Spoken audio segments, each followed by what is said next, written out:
Hey everyone, and welcome back to the YouTube channel. Well, it's getting to be time to be finishing up things on the outside of the house. We've already been getting some cold snaps, but we've still been having 80 and 90 degree days. We had quite a dry spell, so we haven't been doing much haymaking. We've been doing a lot of repairs at the farm. I've never done a roof tear off before. My husband did a partial tear off on this roof many years ago because one side had some tree damage. Well, we've got troubles in our valleys and dips. I've got some leaking that is causing some repairs in the kitchen, which is fine because we had some kitchen upgrades to do anyway. But I started in on those upgrades this last week and I don't want to wreck them. I've had that happen before where I did a patch and didn't realize that there was roof damage. So from this pipe area to about above that window is the kitchen area, and I've got some damage and leaking going on up in my soffit and above my kitchen sink. I got most of the kitchen painted the other day, and I started working on painting the kitchen cabinets and found out it was leaking above the sink. We had a slight rain shower early this morning, and the clouds are really hanging. We're going to get some thunderstorms over from the west on the Lake Michigan side of the state, and they're coming over this way, and they're saying some of them can be severe thunderstorms. 50–60% chance. I'm not taking any chance on damaging the work that I've done. When you put a day or two into doing painting and trimming, you really lose a lot of time on getting things dried out and starting again. I brought Trey over to do some lawn mowing and leaf blowing for me because we're already starting to lose leaves off of the maple tree. So I brought a hay tarp over. I already had the ladder. I've got to manhandle this thing up on the roof and get it up there. I'm just going to nail it up at the peak and up under the eaves. The trouble is trying to work around that vent pipe.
Well, I'm going to grab some string. I am not able to wrap that over the eaves trough like I had thought, but had I turned it the other way, I was going to get less coverage. This way I'm covering any potential other bad areas because I'm starting in on wood floor restoration in this room and tiling in this area here. And right about there, I'm getting some leakage, and just up above there, above that window. So at least she's covered up. Bring her on, Mother Nature. Bring it on.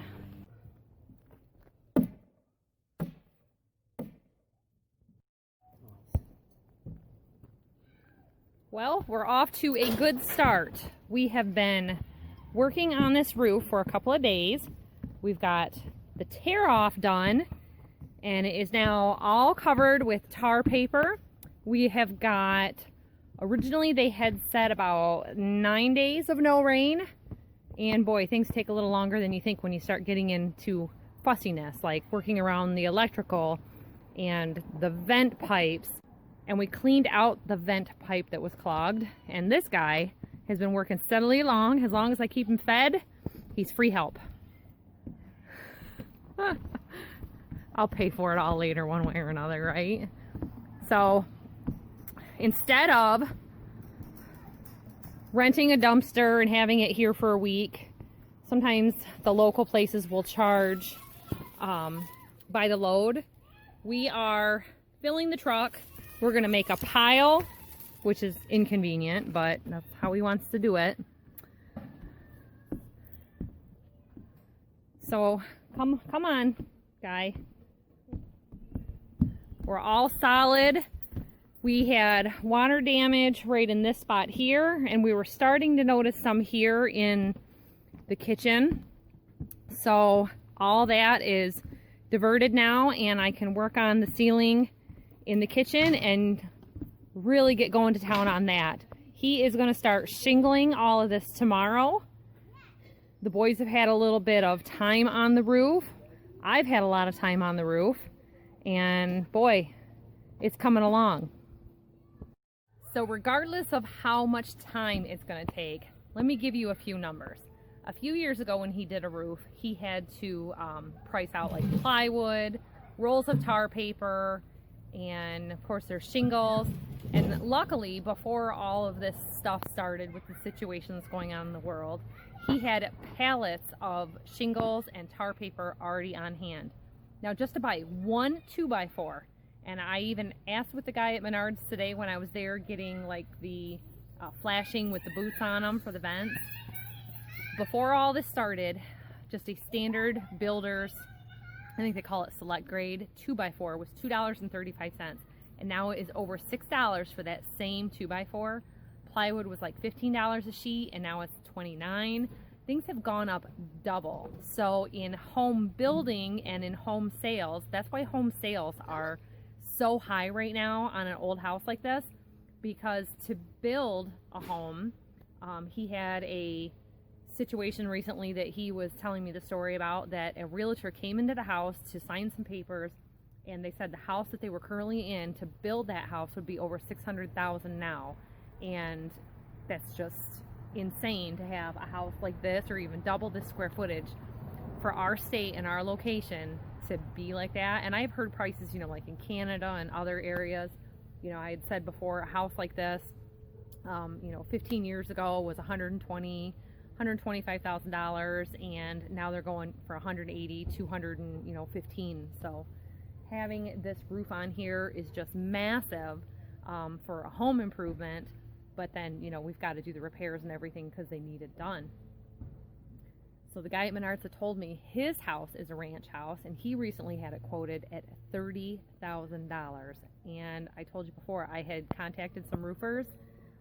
They weren't showing up to do the estimates. The guy that did show up never sent the estimate, and I just said, this is nuts, we just have to do it ourselves. So if it's not going to be something huge for them, I have no idea what a roofing job should cost, but that was a good rough estimate from the old guy at Menards to tell me, hey, this is $30,000, and kudos to you guys for doing that. So the boys and I have been the cleanup crew, mostly the boys, and we're getting to town on it. So I'll show you the work as we go along some more.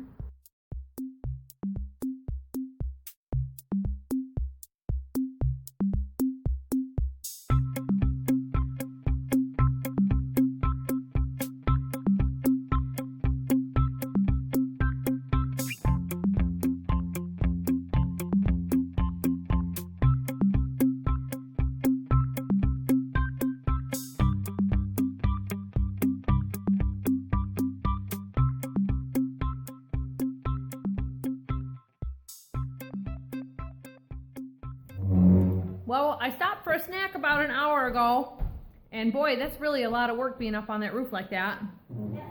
Dad and Bethany said it was time for lunch, and it's like 4:30, so we came in.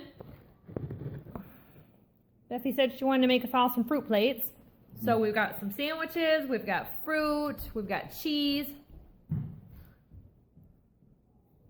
The wear and tear on your body standing on that angle like that, this is just the most beat I have been working on this house. And you know, I do a lot of jobs. Hay will kick your butt, and doing that oat hay kicked my butt. I was glad to be done with that. This is going slow, but having Trey, I start the nails, he follows up, and he'll follow behind me a lot of times, and he'll sink the nails so I can move right on to the next shingle. It's going pretty good.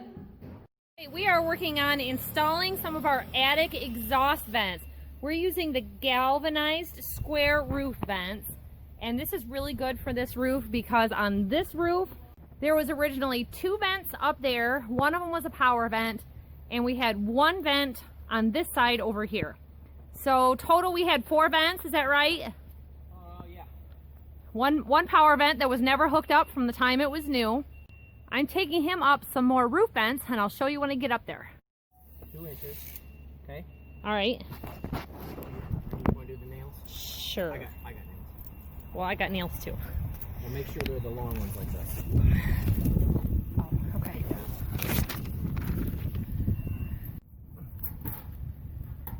Straight up from that line. First one. Here you go. Thanks. Okay, go ahead. That doesn't look right at all.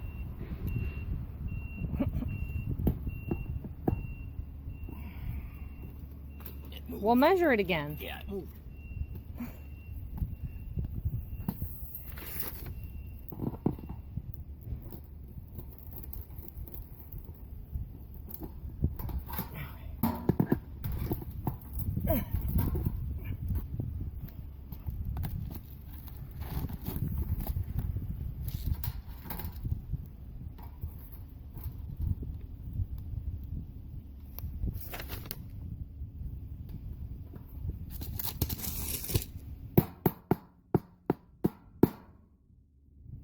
All right, 3 ridge vents.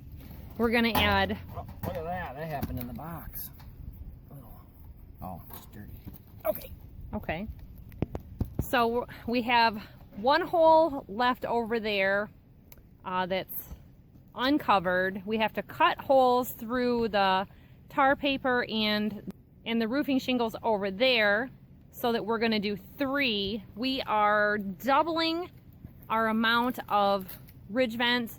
I had said before that it's supposed to be 25% ventilation at your soffits, which is down here like under your eaves trough, and 50% on your roof.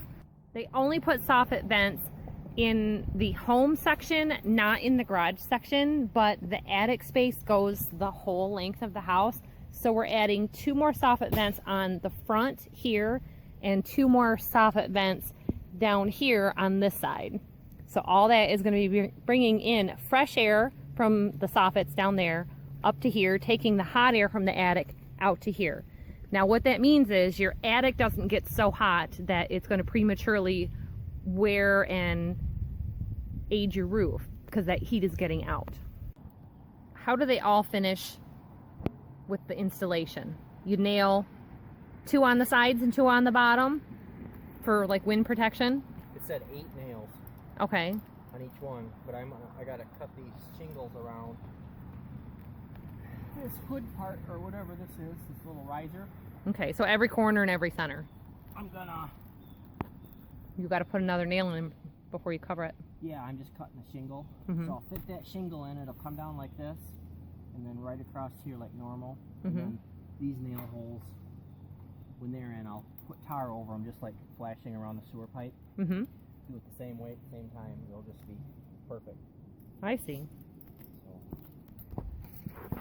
Now, if you were watching us nail down the roofing shingles and wonder why we're not using a roofing nailer, we had a really nice brand new roofing nailer, and he did a half a house with it and put it in a storage trailer, and somebody cut the bolt off of it and broke in and stole it. So rather than spend the $230 that it costs now, we decided we would use up a bunch of roofing nails that we had around the farm, so that we would empty out some supplies and use what we've got and not if you spend. buy the nailer, then you never use up the nails.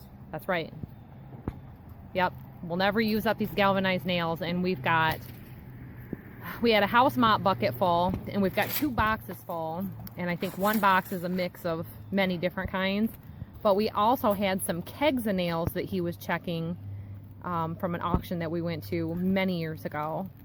And look at there. We're just looking through all of it to make sure that we're using up what we can. And since we've got extra help on this roof, Trey was up here helping. I don't know if you saw that or not, but I'd start him and then he would follow behind me and nail him down. That was helpful.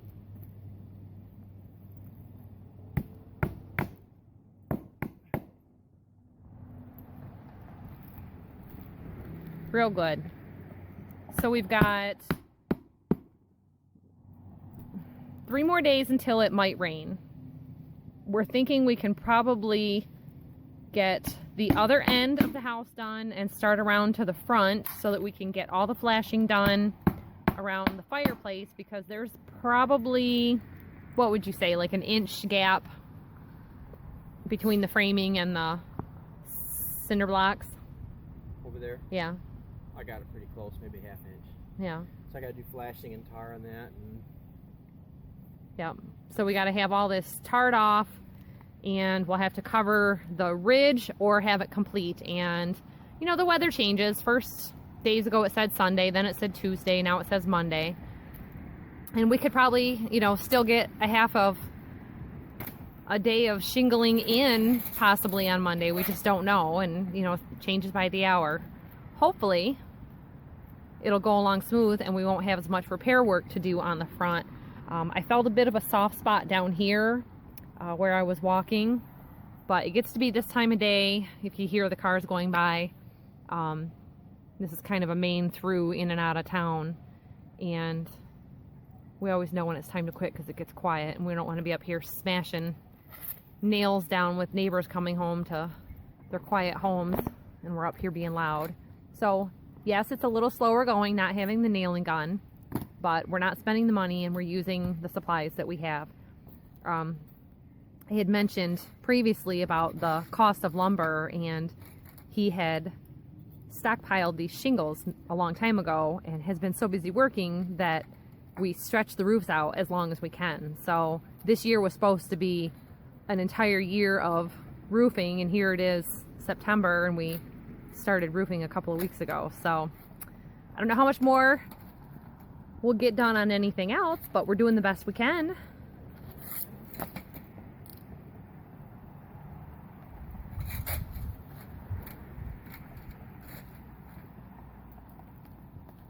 So you're wanting a full shingle to go across the back of that. I was gonna end up with a seam. Yeah. And you can't have that, so. Mm-hmm. I did the same thing on those. Sometimes it just ends up you're gonna have a. And because they're dimensional instead of 3-tab, you don't see it. No. When they slice them off at the factory at the end, sometimes you'll get, see, like here, there's just a little sliver of a piece. Sometimes it's smaller. Sometimes it's very, very small. And it's just the way they get cut off the machine. It's very good for disguising any Once you move piece on, together you pieces. You can't even see where you. Yeah. Doesn't even matter. Yep. Okay, now we'll cut this.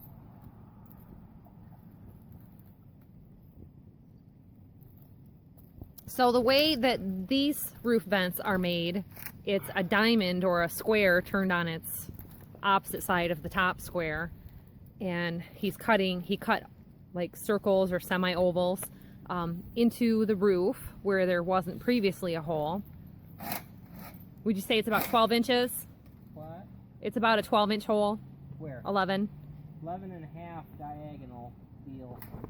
Okay. Like a 10 and a half inch diagonal cut, kind of roundy, And then rounded his edges and off. as soon as I'd cover them up with a shingle, Uh-huh. and then you'd cut a hole in the shingle or something to make so you didn't step in it, the heat would just come out. Okay. So they really work. Now, they have different style roof vents. They had painted ones that, you know, you could, like the neighbors have black ones over here. These are galvanized steel, and we're never going to have to paint them. We're not going to have to worry about losing the coating on the back.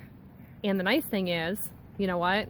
They save you about $2 over that style, and the heat is coming out all 4 sides around there. Where this style here, the sides and the back are closed, and the heat is only coming out downwards.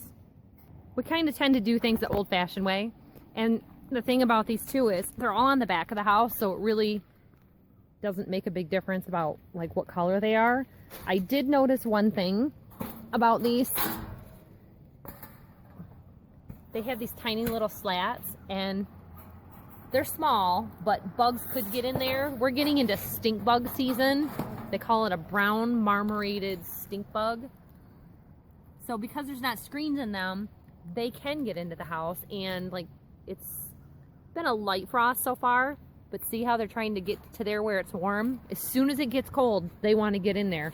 So we'll bomb the house for insects after the roof is probably all completely done, because right now there's just too many openings for them to get into while we're doing the vents, the flashing here, and then the ridge vents here. See, they're looking for a way in.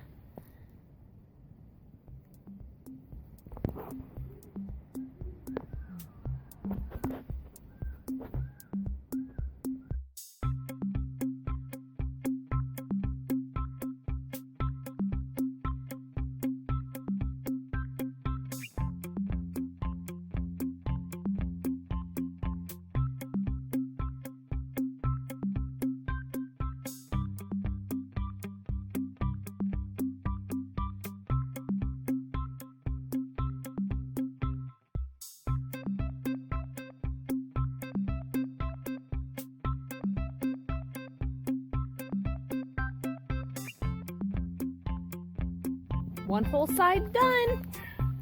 3 more vents to go. Or 2.5. Not yet.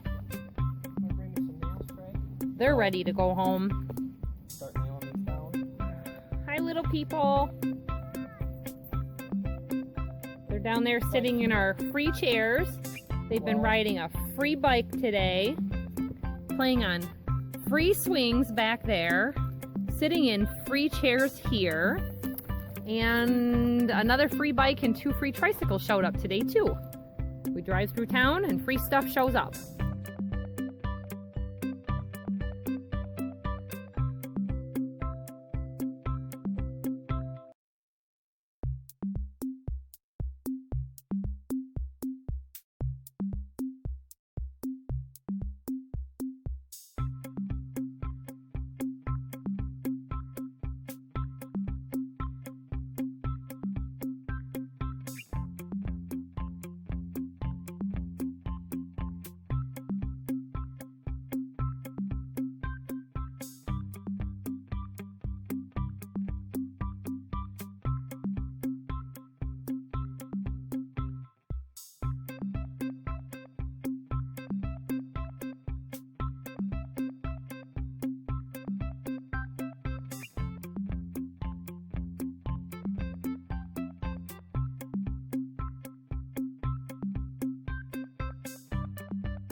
I'm ready to move on to the next section. These guys are doing real good teamwork with me and their dad. Murdoch's going around cleaning up the eaves troughs right now. We gotta sweep this all off. I've been sinking down any loose nails at all, adding them as we need them. But someone's gonna broom it all off, or as some of you might call it, sweeping it off. And then he can put down his ice and snow and the flashing on the edges and start getting it tar papered. I thought it would be a good idea while he was doing that I can come over to this other end of the house and start taking the ridge caps off, because it's not a whole lot of work to start freeing those up, because I thought we could get both ends done today. It's already 3 o'clock, but that other end, I think we started tearing off around noon, so it took us about 2 hours with stopping and taking breaks. But boy, that tool really makes a big difference. We were using that square shovel as a backup, and Murdoch was kind of going along next to me. I tried to loosen the nails and he was just supposed to shove them down. He was actually prying them up. I thought for as much roofing work as we've got to do over, you know, the course of a year or so, it might be a good investment to pick up another tool or two for tearing off the shingles, because that's what builds young boys' bodies and teaches them hard work. This is the first time I've done roofing, and I find it satisfying. And like I said to the boys, it's good to be familiar with hard work. And Jack said, Make it your friend. He's kind of the comedian of the family. But if you never teach them hard work and actually have them working hard next to you, how are they going to work hard as adults?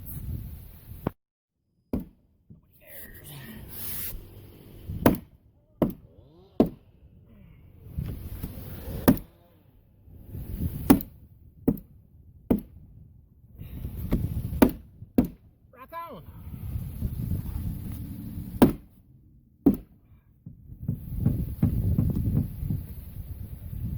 You're just going to put a patch over them? Yeah.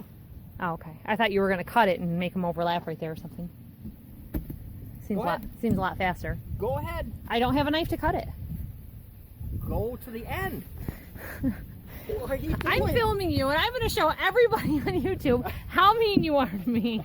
That's not mean. I'm like, rock on. You're just sitting there. All right. This is a close one. Okay, pull it tight. Come on. You're fired.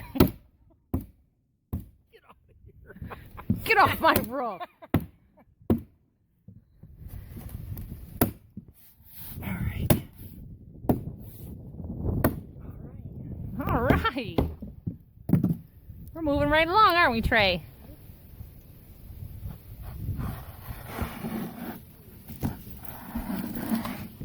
Yep.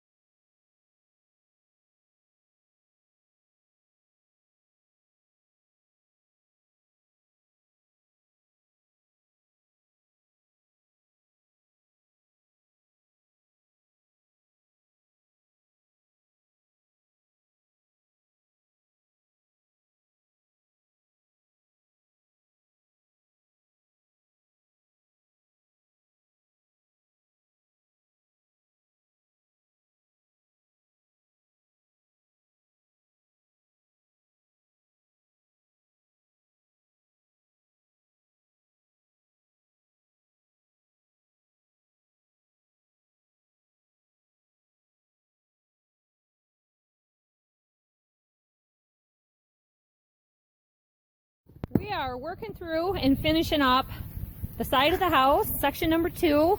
We started shingling last night. I started getting tired and not making them nice and straight, so we quit. It was almost dark anyway. It's been getting dark here at about 7:30, and it seemed like a week ago it was 8:30. Now today we're trying to beat rain, and we wanted to have this ridge capped, so we looked into capping shingles, and they have this, we're using gaff, I think it's called Timberline, and they're a dimensional shingle. They're available everywhere. I think this was called pewter gray, and they have these separate shingles that are 3 tabs, and we're not actually using their ridge cap shingles that they offer because it was 30 pieces for $50, and they're triple thick, so that's where the price is coming in. But if you take a 3-tab shingle and make a couple of cuts on it, divide it into 3, and then make a nice straight edge on it, you end up with how many pieces? 70? 78. 78, he says. A little over 20 bucks. They're like 20 some cents a piece instead of $1.50 or something. Yeah, it's $1.50. And I don't want them all tall and humpy. Yeah, so what I was telling him, I started looking at the reviews on the triple thick ridge shingles, that a lot of people are complaining that they don't lay flat because they are so thick that they stick up.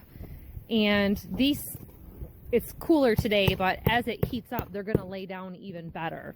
So the back of the house that has been several days laying down now, we had a couple of warm days, they're all laying real good. So it's a lot flatter than it was when we started.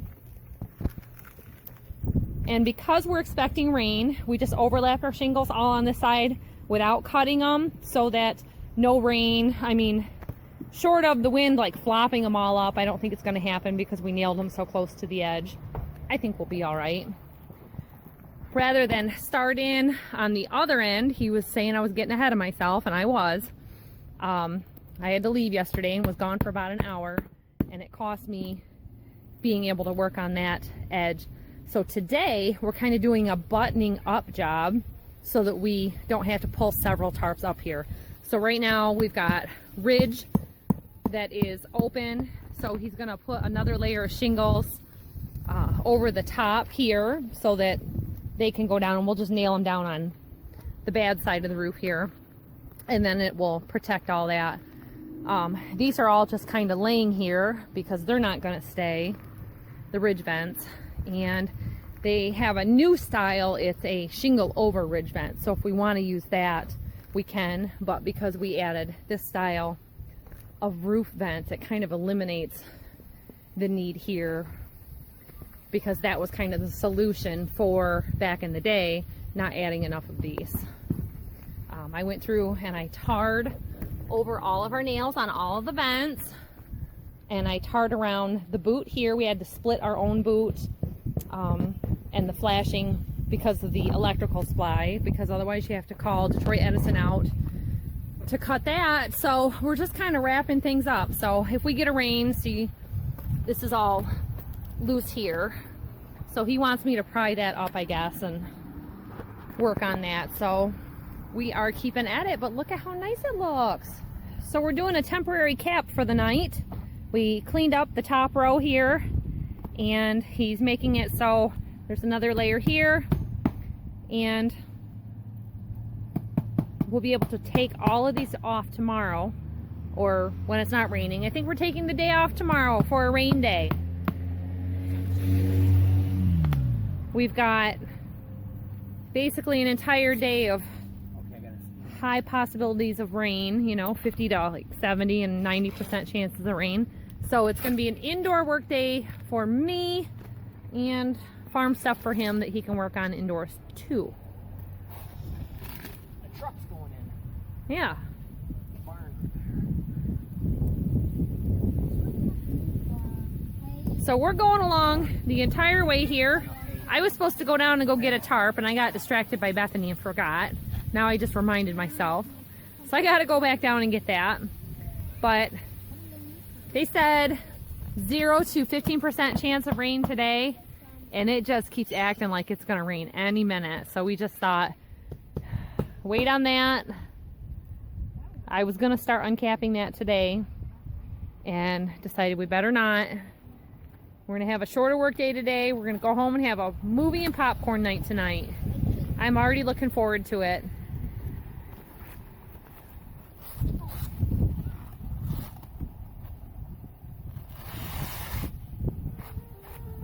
Oh, aren't you slick?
Get finished before the rain today, we also made it home before the rain. There's a big black cloud hovering above us, so we're going in for the night. I loaded the crock pot full of chili. One of the best things I do for us all the time is make sure that we've got dinner planned ahead, because like last night we had to stop for frozen pizzas on our way home. Loading that crock pot up with a roast or anything helps a lot. So thanks for watching our roofing project, everybody. We'll get it done eventually. and we'll see you next time. Bye-bye.